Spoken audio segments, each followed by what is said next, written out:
ଆମର ଓଡ଼ିଶାର ସବୁଠୁ ପୁଣ୍ୟତିଥି आज चाषी भाई तार धरिकी बाहर जगत को पोषापी चषा लक्ष्य जीवन पोषा आम भी चाषी बंदी घर लोक तो आज ये आसिकी तेलपाली जो भाया कार्यक्रम करते मु चाषी भाई सहित बेसी अखि मुठी बुणी निजक बहुत भाग्यवान मन कर प्रभु जगन्नाथ पाखे माँ समली पाखे प्रार्थना करी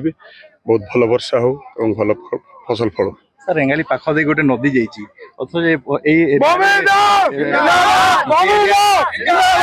चाष हो पारुनी फसली चाष हो पारुनी पाखरे माननीय मुख्यमंत्री पठे से सब काम करने सुजोग देते दी जन को किसी करना तो एथर माननीय मुख्यमंत्री पठे बुझापी करने निश्चित माननीय मुख्यमंत्री जी काम कर बोधे भारत वर्ष इतिहास सृष्टि कर मत ये पठे से काम करने डायरेक्टली तदारख करने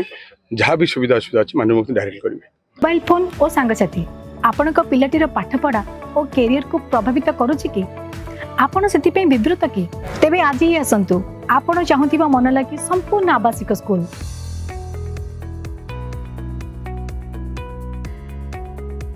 TSG गुरुकुल गोठपाटण भुवनेश्वर।